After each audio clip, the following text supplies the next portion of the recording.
And welcome back to my channel. So this video, sorry, I don't know if you heard that, there was just a loud crash. Hopefully that's not Namen. Okay, let's start that again.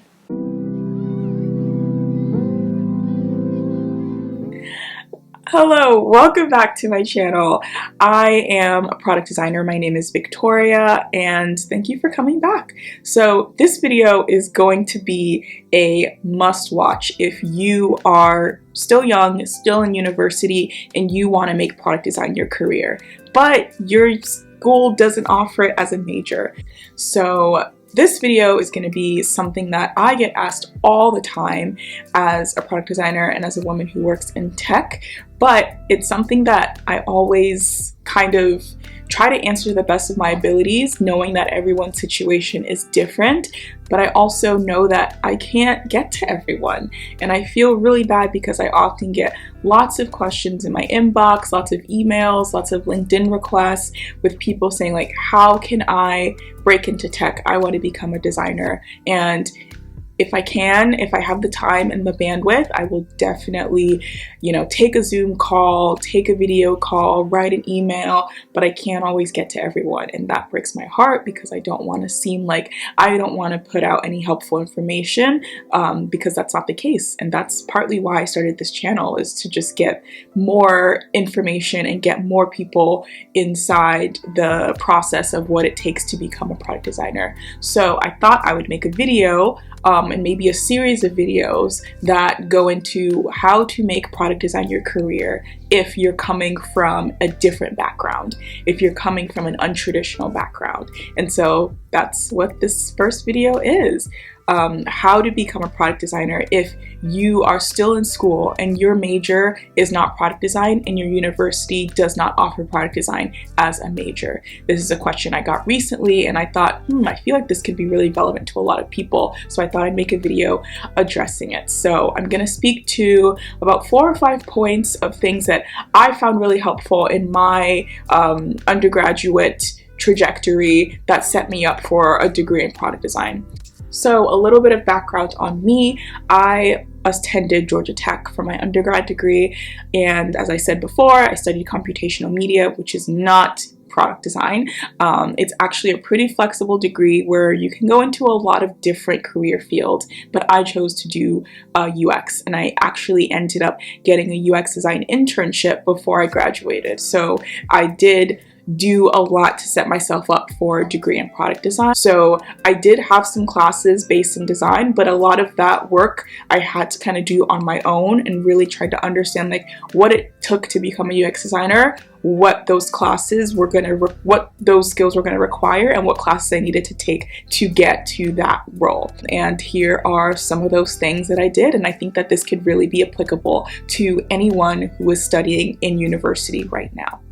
Okay, the first thing you should do as a student to prepare yourself for a career as a product designer is start taking classes related to design, any type of design, research, and psychology. So read design books as well. There's probably a reading list somewhere that someone has published, and take an intro to UX course. Those are free from Google or Coursera.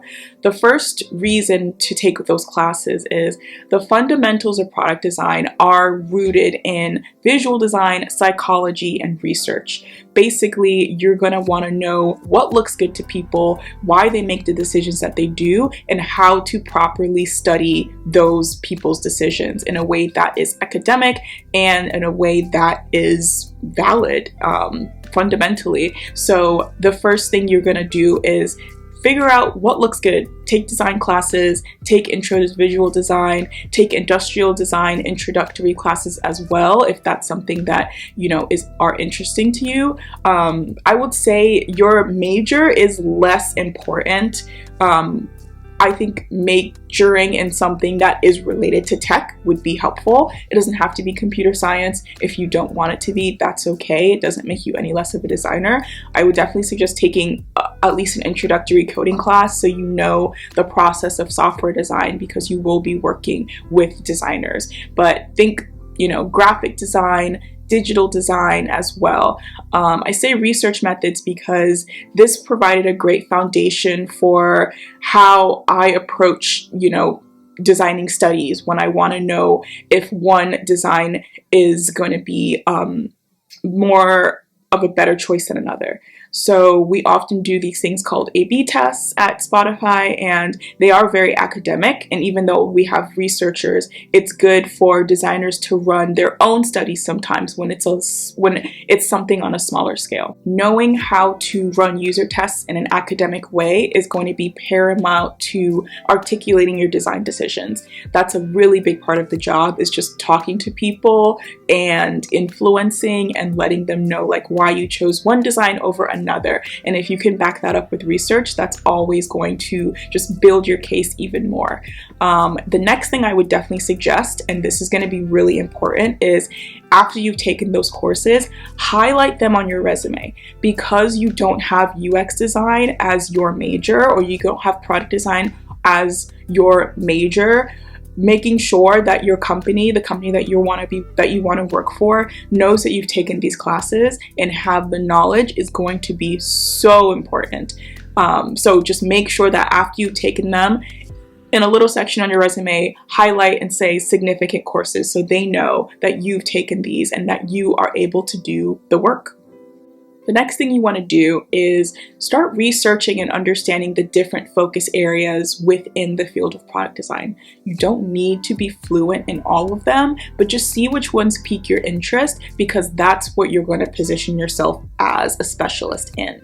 So the best kinds of designers are the ones who know their strengths, like who know what they like to do and who know what they can do. And if you can position yourself as this kind of designer, there's so many focus areas I mentioned. For myself, I choose design strategy and service design and a little bit of design research just because I have a research background. But there are honestly so many, from motion design to UI design to prototyping to micro interactions, branding. Like there's just so many to list out. UX architecture, design research, visual and voice design as well, like Alexa, using voice. Web3 and crypto is now becoming a big thing as well as AI. And I think AI also ties into voice, but the list goes on, and it's all about how you position yourself. If you figure out that you really want to be a UX designer that works with ad agencies and you want to do branding, great. Like figure out how to make sure that you put yourself out there and that your resumes and portfolio stand out. Start focusing on creating unique interactions, unique user experiences that really pop and catch people's eyes, and putting them inside a platform.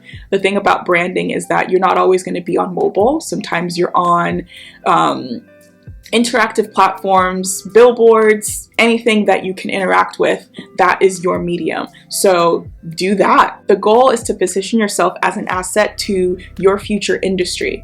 Not everyone wants to work in branding, but if you know that you do, set yourself apart by showing that you've started doing this work already. Okay, this next tip is going to take some bravery, especially if you're an introvert, but I promise you it'll be so rewarding. This is something that I did, and this is actually something I think that really set myself apart and that really changed the game for my journey into product design.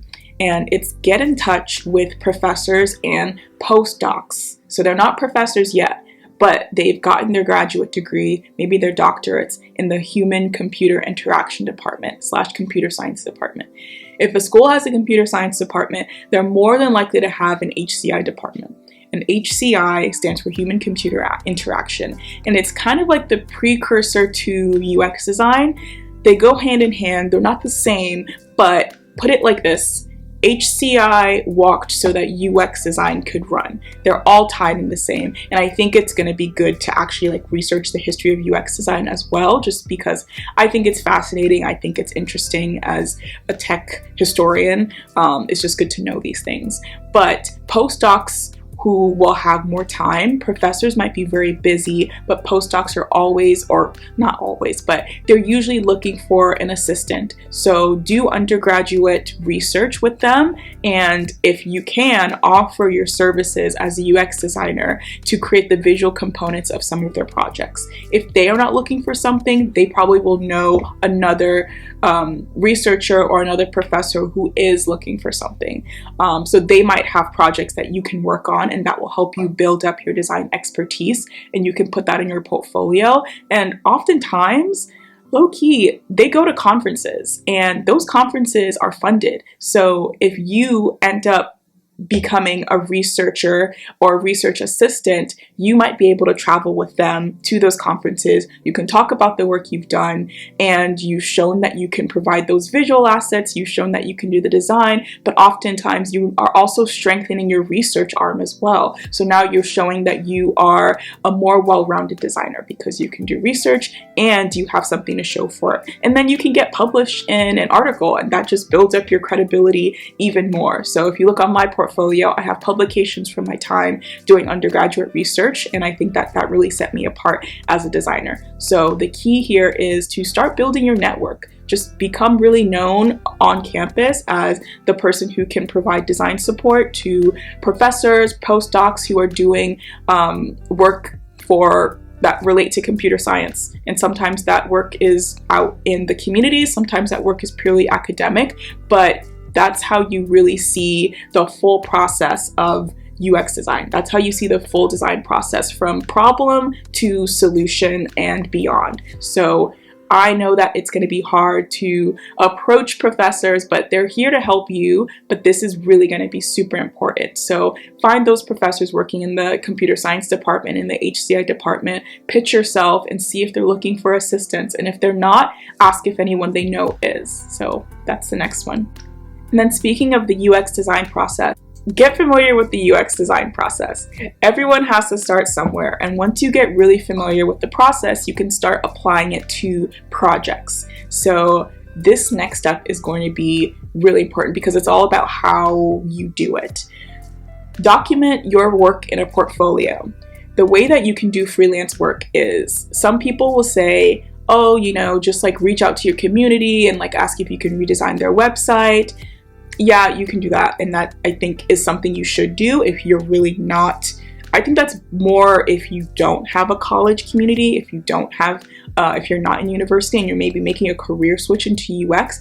But if you are on a college campus, I guarantee you there are tons of people who are working on startup ideas. There are think tanks, there are students who are working on hackathons.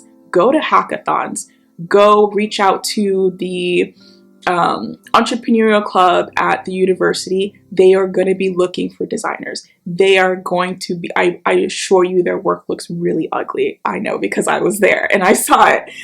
They are going to need people who can embark on the design process with them. You never know, you might become a co-founder, and that's your first portfolio piece right there. So I urge you, attend a hackathon if you're a computer science major or if you have a computer science department. Go to the entrepreneurial club, pitch yourself as someone. If you have an idea, great, showcase the UX design process on that idea and you have great designs. But if you don't, pitch that and say, hey, I'm a designer. If anyone is looking for design support, it can really make or break your product and be the difference between an okay product to a really great product if it's properly designed. So I would definitely suggest that. If and when you do get assigned a project, if and when you do get included on a project, whether it's student run or student organization,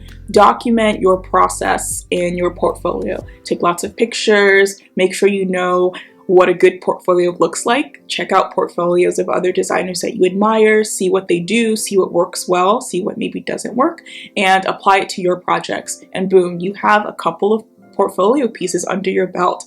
And that's basically how you do it. Once you have a couple projects, it's going to be kind of hard because it's not something you're used to doing. But once you get the hang of it, you just are perfecting your own design process. And that's basically it. There are always people working on stuff. You just have to know where to look, and you just have to know what to ask for. And I honestly think that becoming a product designer out of university, you're in a really good spot. It's not as daunting as it seems. I know it's going to seem difficult, but you're young. That's just what it is when you're in school. But doing these things will definitely set you up for success and a great product design career. But yeah, that's basically it. Go to hackathons, make friends with other CS majors, make friends with the business majors, offer your design support, and I promise you this will be something that you don't regret. The path to landing a career from university is not easy no matter what you study, but the key is to just not get discouraged. It might not happen in the way that you want it to, but I promise you, if you do some of the things that I just mentioned, you will be setting yourself up for success in a way that you wouldn't have before. So that's it for this video. Please let me know if there are any other things that you think are paramount to doing as an undergraduate who wants to be a product designer. I'll make another video on how to transition into product design from another career, but I hope you found this one helpful. Please like, rate, watch, and share if you really enjoyed it as well. It would really mean a lot to me. And yeah, I hope you enjoyed this video. Have a great day, and I will see you in my next one. Bye!